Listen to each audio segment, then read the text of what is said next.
That time of the year again. The time of the year that makes me even more depressed than ever. And how can it not? Everyone is suddenly friendlier, even though you know they want to strangle each other. You receive gifts you never use. That's love for you. What's the fucking point of it all? Still, not being a complete hypocrite, it does give me an excuse to read some Christmas classics. Like Clement Clarke Moore's "Twas the Night Before Christmas."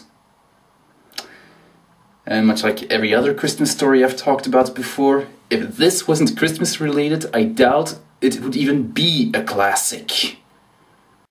'Twas the night before Christmas, when all through the house not a creature was stirring, not even a mouse. The stockings were hung by the chimney with care, in hopes that St. Nicholas would soon be there.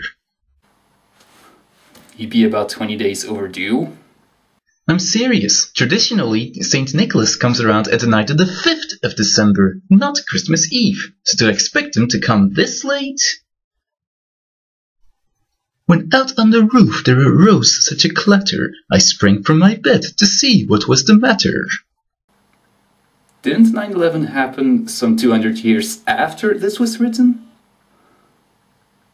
When, what to my wondering eyes should appear, but a miniature sleigh and 8 tiny reindeer. With a little old driver, so lively and quick, I knew in a moment it must be Saint Nick. Doesn't Saint Nick ride a horse? I know, the sleigh and reindeer is what you always associate with Santa Claus, but it was never part of the Saint Nick canon. Now we know who to thank for that image. And then in a twinkling I heard on the roof the prancing and pawing of each little hoof. As I drew in my head and was turning around, down the chimney St. Nicholas came with a bound. Okay. He was dressed all in fur from his head to his foot. Well, he needs to do something with his dead reindeer. A bundle of toys he had flung on his back, and he looked like a peddler just opening his pack. No comment. His eyes, how they twinkled, his dimples, how merry. His cheeks were like roses, his nose like a cherry. He had a broad face and a little round belly that shook when he laughed like a bowl full of jelly. Never mind how that could fit in a chimney. He was chubby and plump, a right jolly old elf, and I laughed when I saw him in spite of myself. A wink of his eye and a twist of his head soon gave me to know I had nothing to dread.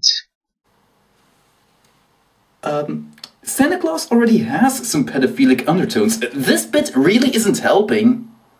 He sprang to his sleigh, to his team gave a whistle, and away they all flew like the down of a thistle. But I heard him exclaim, ere he drove out of sight, "Happy Christmas to all, and to all a good night." Knowing that a man can leave and enter whenever he pleases. I'm not sure how that's supposed to help us sleep at night.